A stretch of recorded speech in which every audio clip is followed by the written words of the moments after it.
Goeiemôre gemeente. Baie welkom vanoggend hier by die erediens en ook aan almal wat op die kanaal ingeskakel het. Baie welkom.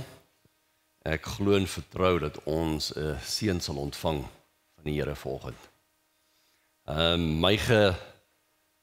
My geheerteks of skriftuurlesing wat ek vir u gekies het, kom uit die boek van Maleagi uit. Kyk of ek hom kan aanskuiwe. En dit kom uit Maleagi 1 vers 2 tot 3. Maleagi 1 vers 2 tot 3.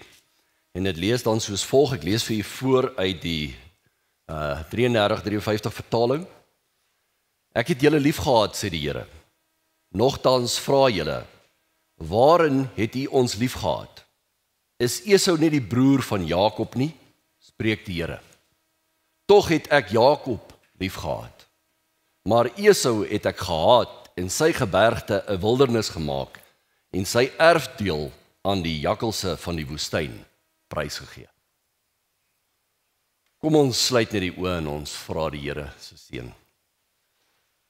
Ons hemelse Vader, ons vra dat u teenwoordigheid aan ons sal toon waar ons nou u woord sal bestudeer.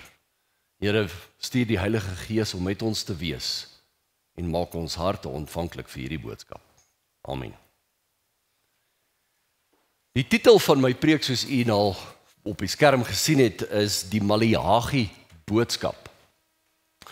Nou, toe ek 'n wyle terug begin dink het, waaroor sal ek preek op hierdie datum, het ek nou deur 'n paar gedagtes gespeel en skielik kom 'n insident by my op. En ek onthou ek was in die laerskool gewees. Nou die van u wat min of meer my tydgenote is, sal weet daar was 2 vakke wat jy op skool gehad het waar jy moes nie oor eksamen geskryf het nie. Die een was godsdiens en die ander een was gewoonlik jou derde taal, wat in my skool Tswana was.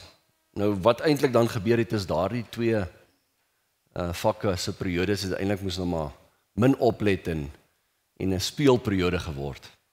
En ek onthou, ek dink ek was in standaard 5 en daar gee ek my ouderdom weg want ons het nog in standaards gewerk. En ons het 'n godsdienstperiode gehad en ons het huiswerk gehad vir hierdie godsdienstperiode. Ons moes al die boeke in die Ou Testament memoriseer en kan opsê van Genesis tot die einde. En ek en 'n vriend van my het die agterhoede gedek daar agter in die klas. En hierdie vriend was nou een van daai vriende wat absoluut deur dik en dun altyd by jou sal staan. Hy sal daar wees as al die ander weghardloop. Enigste probleem is hy's gewoonlik die ou wat jou daar in die moeilikheid gebring het. En die meneer het vir hom gesê, luister hier, Kobus, kom jy vorentoe. Hy moet nou daar voor gaan staan en al die boeke van die Ou Testament opsê. En Kobus, en ek het natuurlik geweet, Kobus het baie lanklaas selfs die Bybel oopgemaak.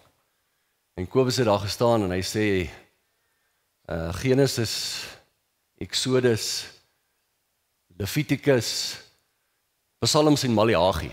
En hy stap terug. En ja, dit is min of meer seker hoe baie mense dink aan Maleagi. Hulle weet dis die laaste boek in die Bybel. En min van ons maak ooit Maleagi oop.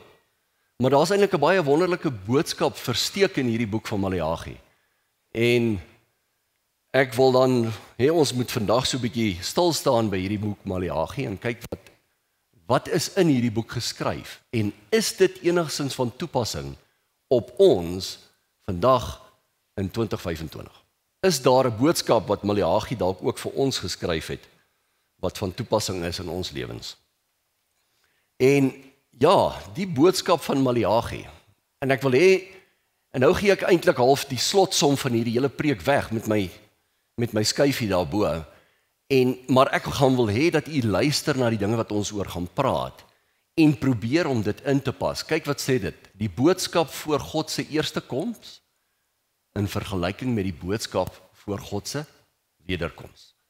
Is daar ooreenkomste tussen hierdie boodskap van Maleagi voor God se eerste koms? En ek wil net so 'n bietjie agtergrond gee oor die boek van Maleagi. Maleagi is die laaste profeet in die Ou Testament, laaste boek in die Ou Testament. En hy het geleef hier tussen 420-430 jaar voor Christus se geboorte.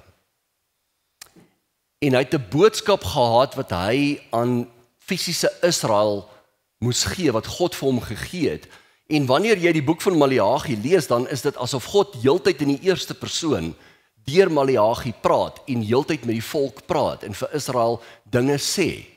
En ons gaan 'n bietjie kyk na die goed wat daar sê. En ek weet as iemand vir my op skool gevra het of as 'n jong man gevra het, luister hier, wat staan in Maleagi, dan sou ek vir hom gesê het, man, ek weet daar staan iets oor 10de betaling, maar dis al. Ek sal moet teruggaan na Maleagi toe, ek weet nie veel van die boek nie.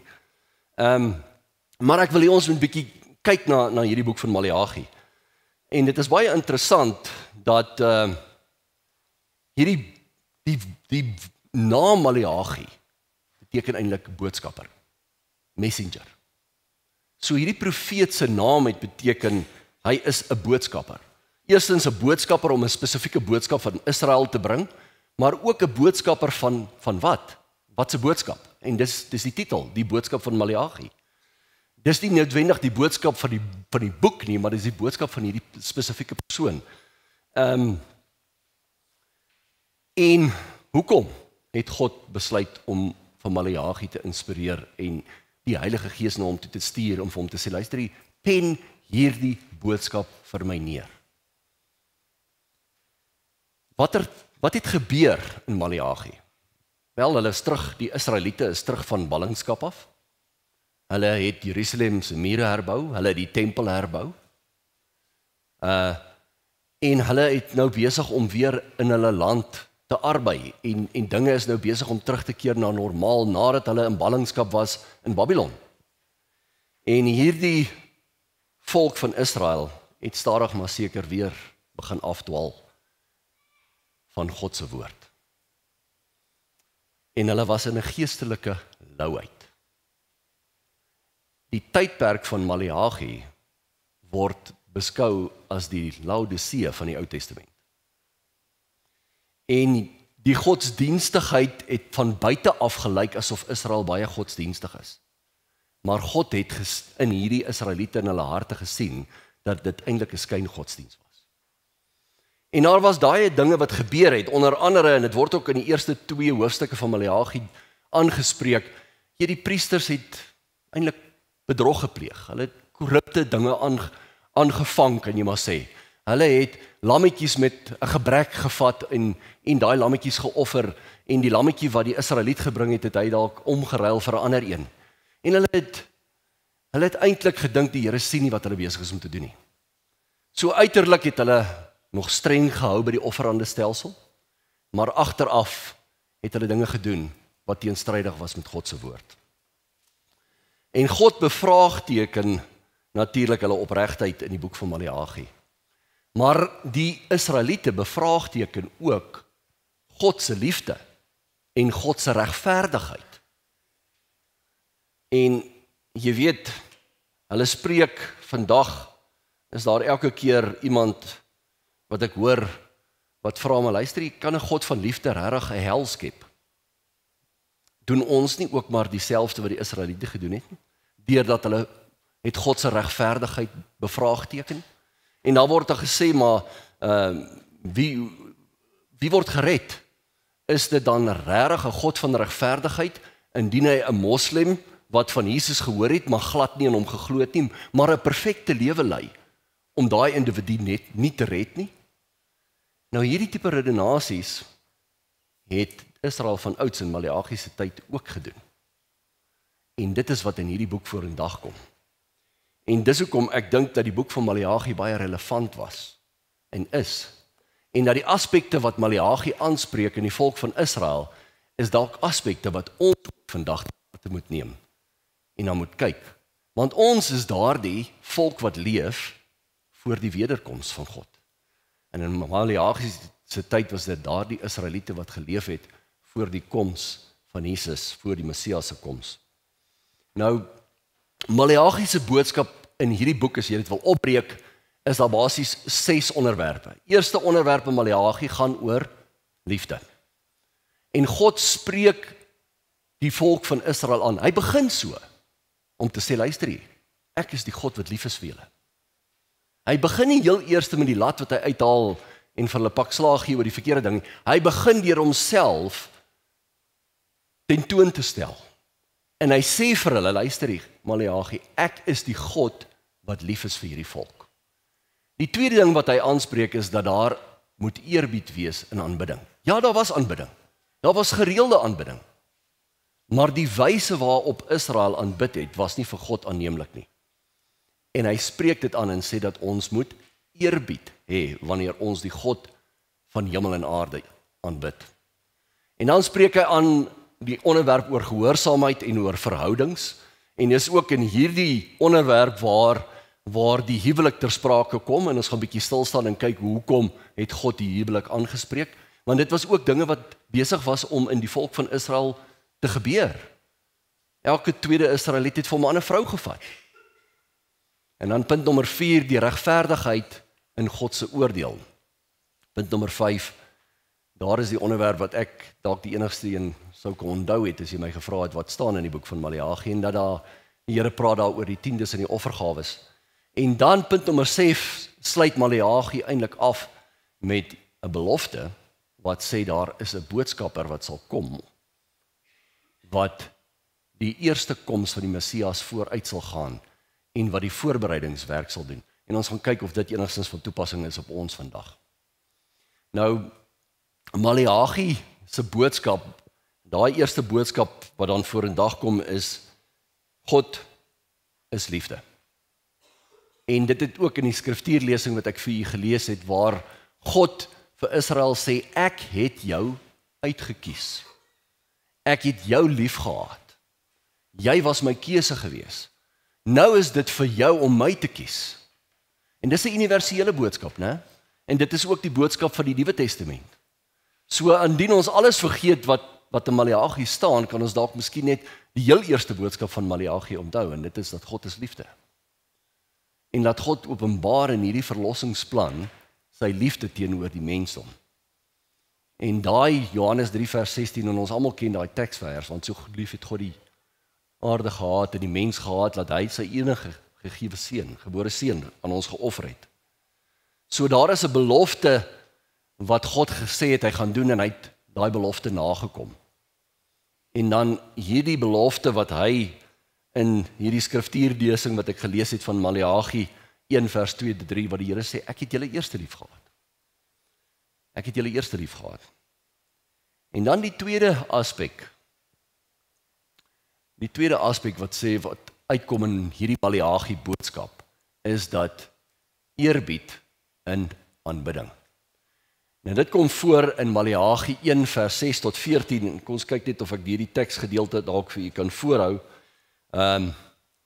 Maar in Maleagi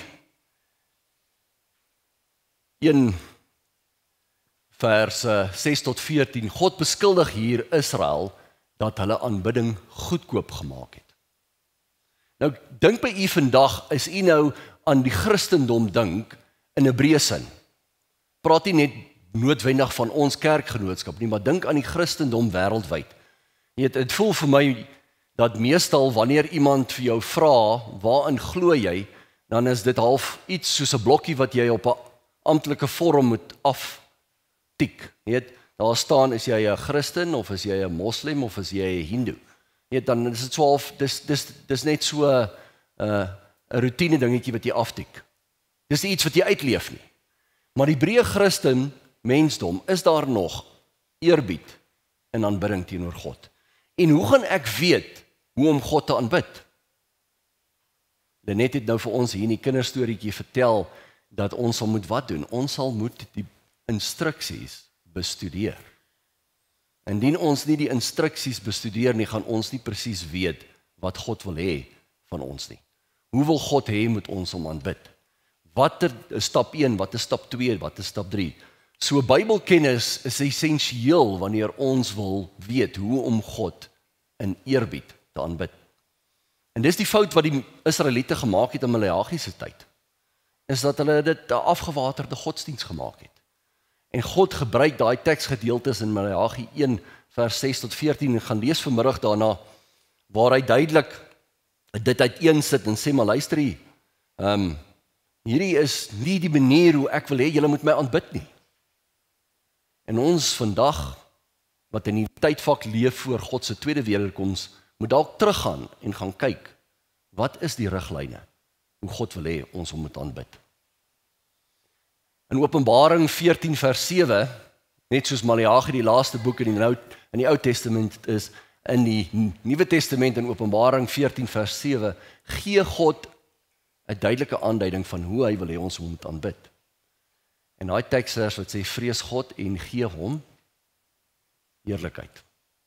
En dit is wat kort gekom het. En vra jouself vandag, is dit dalk wat kort kom in die Christene se lewe vandag?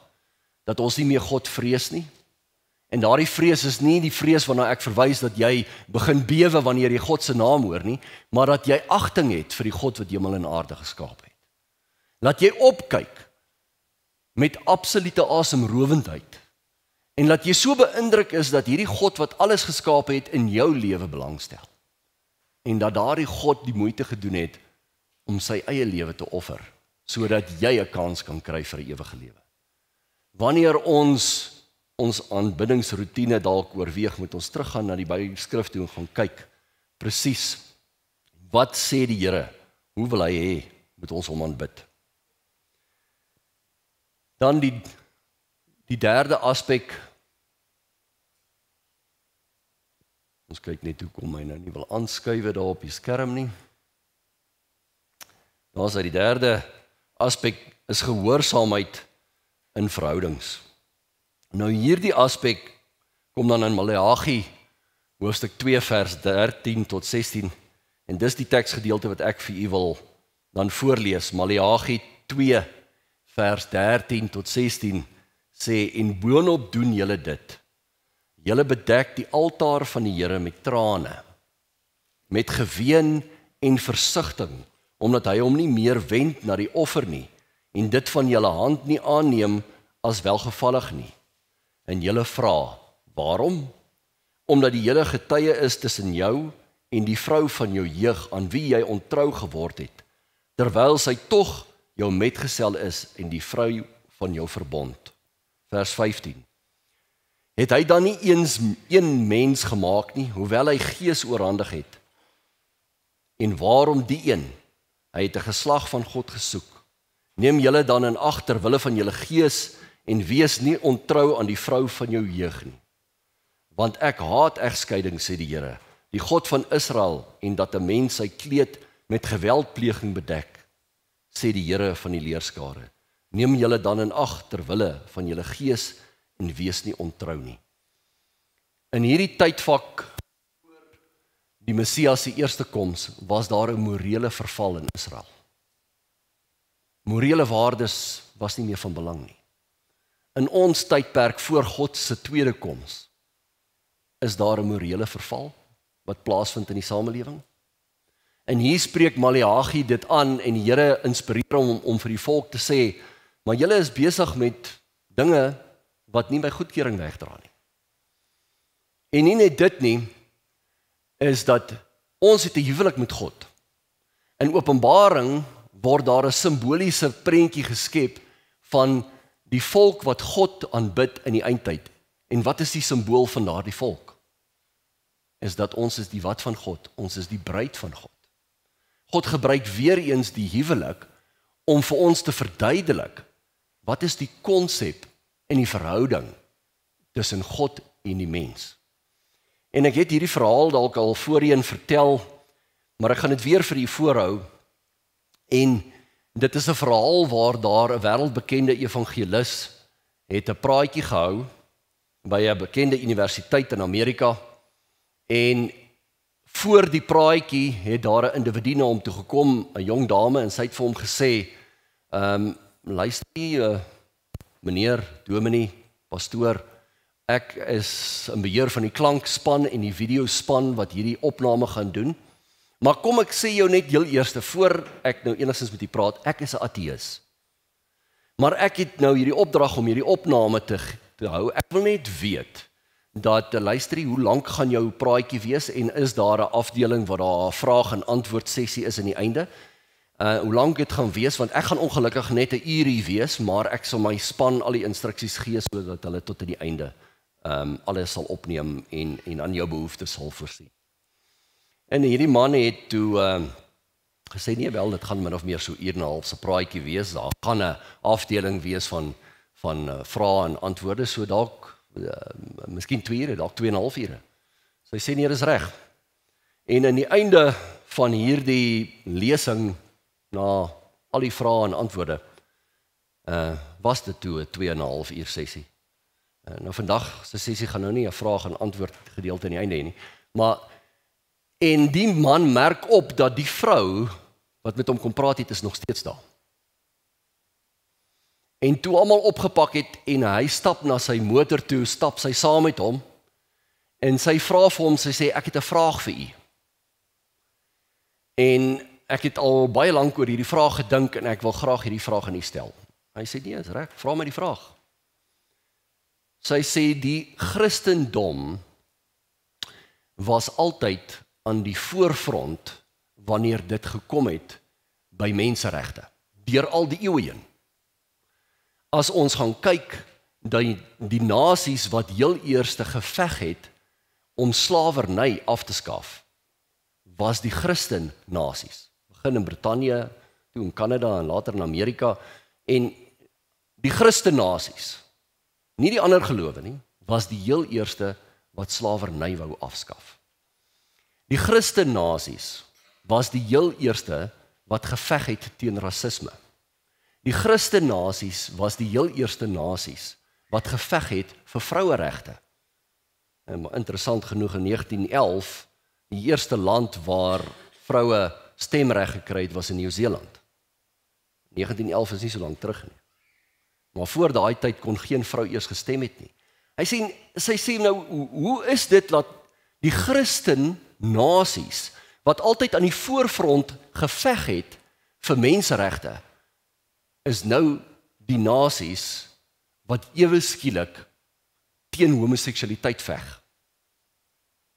Hoe is dit dat konservatiewe Christene wat altyd menseregte geveg het, nou skop teen hierdie aspek? Is dit nie ook maar menseregte nie?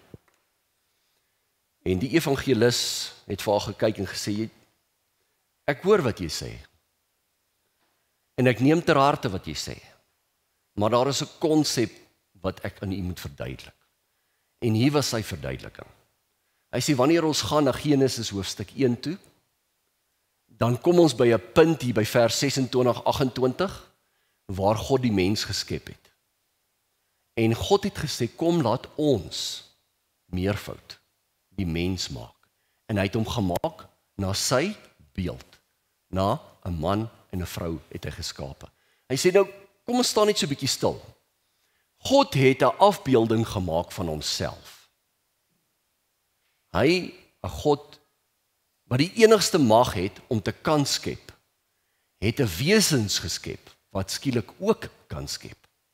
So hierdie eienskap, hierdie vaardigheid, hierdie wonderbaarlike bonatuurlike krag wat God het om te kan skep, het hy ook vir hierdie paartjie gegee, Adam en Eva. Hulle kan ook skep.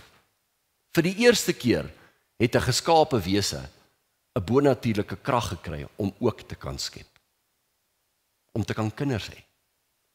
Hy sê so hierdie afbeelding van man en vrou in die huwelik is eintlik 'n beeld van God.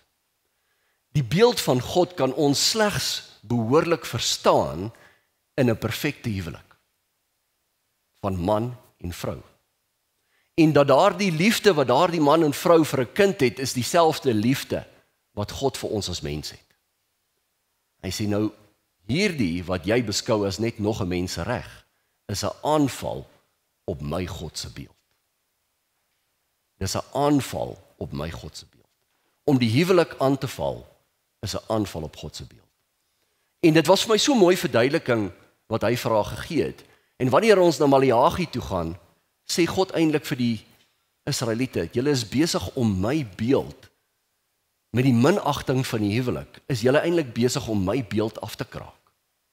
Die beeld wat julle veronderstel is om in die nasies daar buite uit te dra, om in die nasies daar buite te wys wie en wat is die ware God, is julle besig om 'n verwronge beeld vir die wêreld daar buite uit te dra, van wie en wat God regtig is.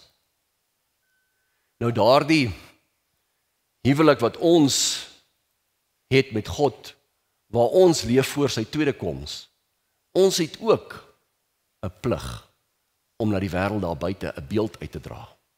As ons glo dat ons is daardie mense wat leef in die eindtyd voor God se wederkoms, as ons wil glo dat ons is daardie oorblyfsel wat nog in die Bybel glo en in Jesus Christus glo, dan is daar 'n beeld wat ons as sy bruid moet uitdra.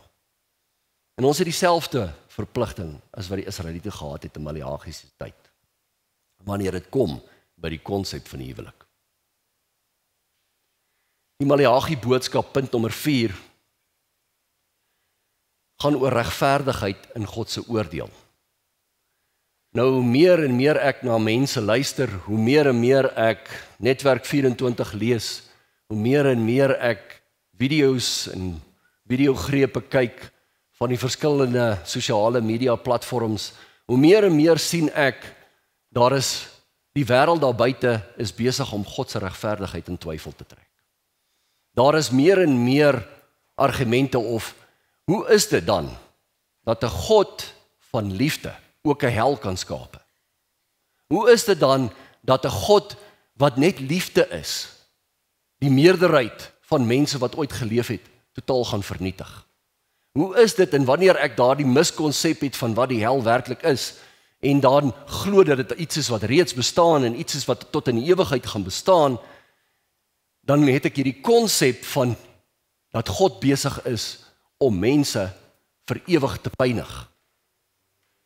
En hierdie konsep word dan ook in die wêreld daar buite uitgedra, en dan is dit natuurlik waar ek dink, ons, as die oorblyfsel in die eindtyd, almal wat in opregtheid en in eerlikheid God aanbid, en opregtheid en eerlikheid in die ware God glo, en probeer leef volgens sy woord, dis die oorblyfsel. En daardie individue se lewens, gaan hulle moet aan die wêreld daar buite verkondig. Wat is die konsep van hel? Wat is die konsep van regverdigheid? Want Jesus word aangeval, en die Godheid word aangeval oor hierdie aspekte. Regverdigheid in God se oordeel, Maleagi 2 vers 17. Daar staan geskrywe, deurdat julle sê, elkeen wat kwaad doen is goed in die oë van die Here. Het jy al gehoor dat die liefde van God bedek is en vergewe alles? Ons kan maar net sê, ons glo in God, ons hoef nie volgens sy voorskrifte te leef nie, maar alles sal vergewe word. Daar word 'n goedkoop godsdiens aan ons meestal voorgehou. En maar hierdie argumente wat dan ook uitkom, waar God se karakter aangeval word en gesê, maar God het Lucifer geskape, so God het eintlik maar die hel geskape, en God het eintlik maar sonde ook aangeskape, so eintlik indirek is God verantwoordelik vir al die kwaad en die sleg en alles wat in die wêreld kom. Want as God dit nie gemaak het in die eerste plek nie, sou dit nie daar gewees het nie. Het jy al daardie argumente gehoor? Dit voel vir my asof daardie argumente al hoe meer en al hoe meer na vore kom. En ons eie wil van waar ek besluit van wat ek doen en my aandeel in kwaad in hierdie wêreld word so half op die agtergrond geskuiwe. En hier spreek Maleagi dit aan in Israel, 400 jaar voor die eerste koms van die Messias. En hy sê vir hulle, julle is besig om God se beeld af te kraak. Julle is besig om te sê, alles is reg. Alles is geoorloof. Maar die Bybel sê vir ons in 2 Timoteus 3 vers 1 tot 5, hoe sal dit wees in die einde van tyd? Nou ek het nou vir u verduidelik dat Maleagi spreek hierdie dinge aan. Eerstens, hulle het eintlik mense geword wat skynheilig is in hulle godsdienst, né? Hulle het mense geword wat gemaak het asof hulle baie godsdienstig is, maar innerlik was hulle vals en hulle was besig met korrupte dinge in die agtergrond. Hulle was mense wat immoreel geleef het. Hulle is mense wat minagting gehad het vir aanbidding, mense wat minagting gehad het vir die huwelik, minagting gehad het vir God se beeld, en hulle het ook God se regverdigheid en God se oordeel in twyfel begin trek. Maar hoe gaan dit wees in die laaste dae? En ons glo, ons leef in die laaste dae, dan is hierdie teksgedeelte wat vir ons sê hoe dit is in vandag se tyd. 2 Timoteus 3 vers 1 tot 5. Maar weet dit, dat daar in die laaste dae swaar tye sal kom. Want die mens sal liefhebbers van hulle self wees, geldgieriges, grootpraters, trotsaards, lasteraars, ongehoorsaam aan hulle ouers, ondankbaar, onheilig, sonder natuurlike liefde, onversoenlik, kwaadsprekers, bandeloos, wreed, sonder liefde vir die goeie, verraaiers, roekeloos, verwaand, meer liefhebbers van genot as liefhebbers van God. En dan vers 5, mense wat 'n gedaante van godsaligheid het, maar die krag daarvan verloon het, keer jou ook van hierdie mense af. Wanneer ek luister na die nuus, en ek is nogal geneig om van hierdie potgooi, is die Afrikaanse woord, né? 'n podcast te luister. Ek spandeer heel wat tyd in 'n week binne in 'n voertuig, en dan luister ek gewoonlik hierdie BBC News. Gee vir my so 'n bietjie 'n wêreldblik van dit wat aangaan. En wanneer ek na hierdie nuus luister van dit wat in die wêreld gebeur, dit wat plaasvind in Gaza, dit wat plaasvind in die Oekraïne, dit wat plaasvind reg oor die wêreld, dan kom 2 Timoteus 3 vers 1 tot 5 by my op en sê, dit is presies hoe dit is. Dit is presies hoe dit vandag gaan in die wêreld. En dat hier 'n voorspelling was wat my gewaarsku het, dat dit gaan gebeur. Maleagi boodskap. Die 5de ding wat Maleagi aanspreek is tiendes en offergawes. En dis die bekendste gedeelte, en is gewoonlik wanneer daar 'n rentmeesterskap praatjie in ons kerk aangebied word, of in die Sabbatskooltyd, dan word in Maleagi 3 vers 10 gesê, en Israel was besig om God te beroof van dit wat God toekom. Nou meeste van die tyd is dit nou maar so, wanneer ek belangstelling verloor het in 'n projek, dan ondersteun ek nie meer die projek finansiëel.